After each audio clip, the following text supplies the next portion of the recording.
what Mike Waltz just said. Let's talk about what we've learned from this very important first meeting that's been happening in Riyadh, Saudi Arabia.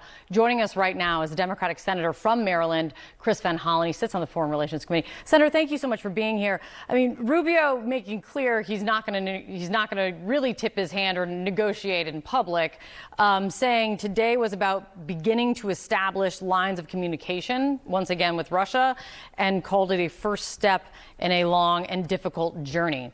What do you take from what we just heard from the Secretary of State, your former colleague, coming out of this very high-stakes meeting with his Russian counterparts?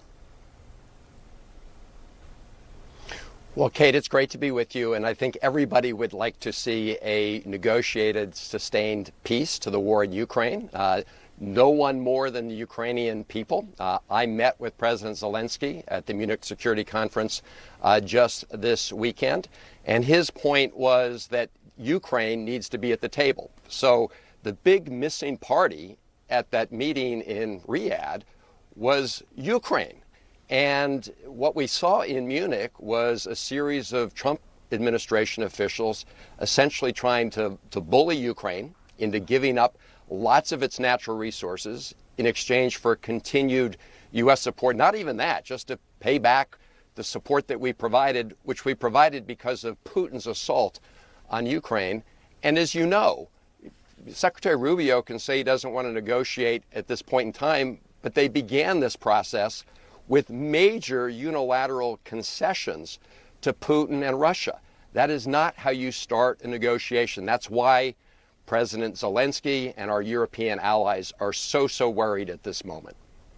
You did hear the National Security Advisor say, the goals here, how do you make it enduring, successful? What does that look like, a peace agreement here? He says what will need to be part of it is the practical reality of some discussion of territory, which obviously you can read that as what land that Russia has annexed either since the beginning of this war or since 2014, and also some discussion of security guarantees, which, of course, that would be on the side of Ukraine. What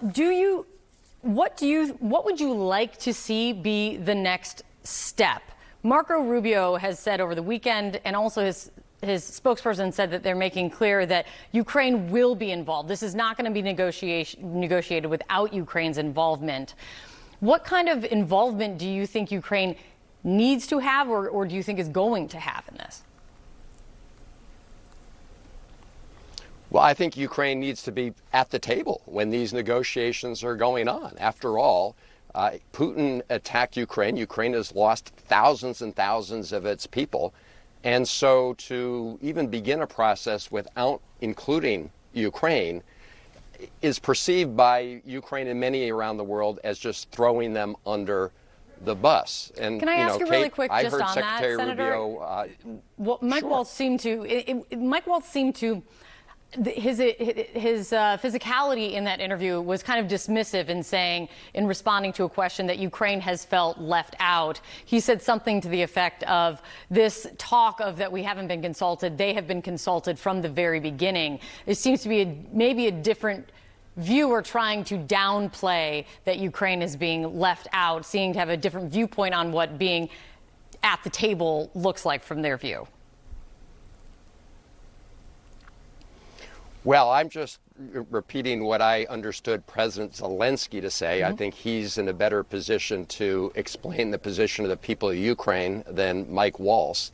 And at the Munich conference, the Trump administration came in having already made unilateral concessions on issues like security guarantees. In other words, they said Ukraine cannot be part of NATO ever, and that the United States will not back up with its own forces security guarantees made by others. That is a big concession right off the bat. Putin is smiling about that. They also made concessions, the Trump team, on the territorial piece right from the beginning.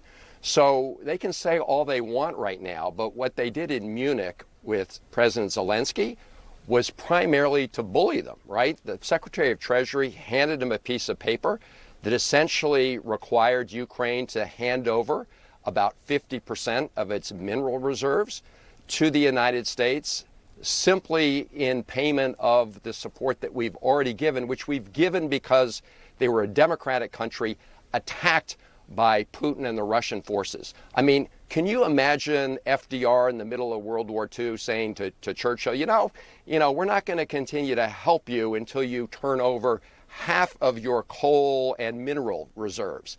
That's not how you behave when you want to support a friend who's under attack by an authoritarian like Putin. Senator, really appreciate you coming on, listening to this interview as it was coming in with us. Let us see what comes